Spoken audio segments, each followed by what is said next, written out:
13 साल से शादी क्यों हो गए हमारे। सर मैं कहा जाऊँ। एक मनीष दुबे सर कमांडेंट है, उन्हीं साथ उनका अवैध संबंध है। मैंने सर उनको 22 फरवरी को रंगे हाथ अपने आवास पे पकड़ लिया था कि मेरी नौकरी जाने वाली। सर वो सर इतना सर घोटाला की हुई है, 10-10 लाख रुपए सर लेती है पट्टा करने का। उनके साथ कोई कार्रवाई नहीं हो रही है सर। जिला कमांडेंट होमगार्ड गाजियाबाद में है सर, वो खुद शादीशुदा पहले से है सर। सर वो वही सर उसी का सर मेरे पत्नी के साथ अवैध संबंध। उसकी पत्नी भी सर बहुत परेशान है, मुझसे संपर्क में आई कई भैया हम दोनों का परिवार टूट रहा है, किसी तरह सही कर लिया जाए। हमने कहा बहन में पूरी कोशिश। मामला है, आप कह रहे हैं कि जिस लड़की को आपने पढ़ा लिखा कर एसडीएम बनाया वो आपकी जान की प्यासी हो रही है, क्या पूरा मामला? सर इसका सर मेन कारण सर है मनीष दुबे के साथ उनका अवैध संबंध सर, जिसकी जानकारी सर हमें करीब साल भर पहले हुई, लेकिन सर उन्होंने कहा कि दोस्ती है। खैर सर हमारी पत्नी सर एसडीएम थी उस समय, इलाहाबाद प्रयागराज में सोराम तहसील में रही। तो मैंने कहा सर बड़े पद पे हैं, दोस्ती तो हो सकती सर, अधिकारियों से बात साथ बैठना उठना। तो मैंने सर उन्होंने मैं ये कह के टाल दिया, तो सर मैंने ध्यान नहीं दिया। सर इसकी भनक सर मुझे उसका ये जो शक था वो विश्वास सर 22 फरवरी को हुआ, जब मनीष दुबे गाजियाबाद से चलकर सर मेरे आवास एलनगंज स्थित सरकारी आवास पे आया और इनके साथ एक साथ कमरे में मैंने इनको देखा अवैध संबंध बनाते हुए। तब से सर ये मनीष दुबे और ज्योति मौर्य मेरे जान के पीछे पड़ गई हैं। कौन है, पूरी कहानी बताइए, क्या मामला है? सर 2010 में ज्योति मौर्य के साथ मेरी शादी हुई सर।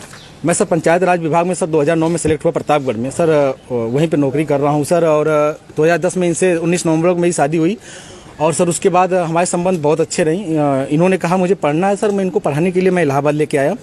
और इलाहाबाद में सर द काउंसिल कोचिंग है, वहाँ पे इलाहाबाद की सबसे अच्छी कोचिंग थी। मैंने वहाँ पे किसी तरह सर पिताजी के सहयोग से, भाइयों के सहयोग से और यहाँ तक कि मैंने अपने डीपीआरओ साहब के सहयोग से पैसा उधार लेके इनको कोचिंग कराया। और सर ये मेहनत भी की सर और सक्सेस भी हुई। 2015 में ये सर एसडीएम पद पे चयन हुई, 16वीं रैंक इनकी आई। सर बहुत ही खुशी का माहौल हुआ कि हम एक छोटे पद पे रहते हुए अपनी पत्नी को इतना आगे ले गए। वो भी बहुत खुश थी, पूरा परिवार खुश था। और सर 2015 में ही मेरी सर भगवान की दया से मुझे इतनी खुशी मिली कि मेरी 2 जुड़वा बिटिया भी हुई और जिनका नाम हंसी खुशी मैंने रखा, क्योंकि उस समय खुशी का माहौल चल रहा था सर।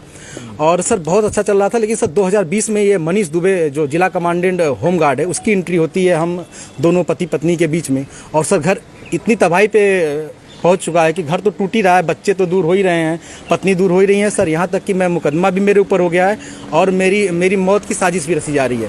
क्या धमकी, आपको कोई धमकी दी उन्होंने? हाँ सर, उन्होंने फ़ोन पे सर अभी 1 हफ्ते पहले फ़ोन पे सर उन्होंने हमारे गांव के किसी लड़के से बात की, तो उसने मुझे कॉन्फ्रेंस किया। तो उन्होंने उस पर कहा कि तो जो तुम काम कर रहे हो, जो ये जांचें करा रहे हो या करा रहे हो, इसके कारण तुम्हारी जल्दी से तुम मर जाओगे। हमने कहा ठीक है आप मरवा दीजिए।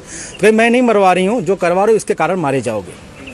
हत्या की धमकी दी है? जी सर, हत्या की। और सर उनका भाई सर सचिन मौर्य है सर, वो मेरे घर से सर रखे मेरे काफ़ी जो कुछ पैसे थे, जेवरात थे, वो सर लेके चला गया। मेरे सर उसकी वीडियो बना के भेजा कि मैं लेके जा रहा हूँ, जो करना हो कर लीजिए। और सर मुझे चैटिंग लिख के भेजा है कि आपका व्हाट्सअप सब कुछ गायब कर दूंगा, हैक कर लिया हूँ, जो सेव करना हो सेव कर लीजिए।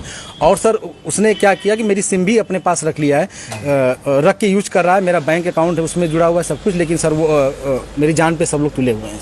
क्या वो आपसे तलाक मांग रही है? हाँ सर, उन्होंने मुझसे ऑडियो के माध्यम से कहा है, मुझे अभी तक कुछ ऐसा नोटिस तो नहीं मिला है, लेकिन सर उन्होंने कहा है कि तलाक प्यार से दे दीजिए, बवाल मत करिए, नहीं तो मैं आपको बर्बाद कर दूंगी। आपके डीपीआरओ से बात हो गई है, आपको बर्खास्त करा दूंगी, न नौकरी करने दूंगी न जीने दूंगी। आपने इसकी शिकायत कहाँ? सर इसकी शिकायत मैंने सर्वप्रथम सर उसी दिन धूमनगंज SHO साहब से की।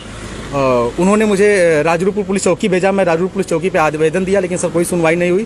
फिर सर उसके बाद मैंने ये 25 अप्रैल की बात है, फिर मैंने 27 अप्रैल को सर उनको ये रजिस्ट्री के माध्यम से सर उनको भेजा, कमिश्नर साहब को भेजा, डीएम साहब खत्री साहब के यहाँ मैं खुद स्वयं उपस्थित हुआ हूँ।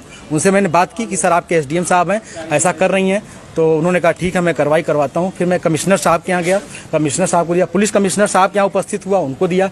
फिर कहीं सुनवाई नहीं हुई तो सर मैं डीजीपी साहब के पास गया, डीजीपी साहब ने मेरे बात को संज्ञान में लिया, लेकिन फिर भी सर आवेदन ले लिया गया, कोई कार्रवाई नहीं हुई। उसके बाद सर मैं DG home guard BK Maurya sir के पास गया।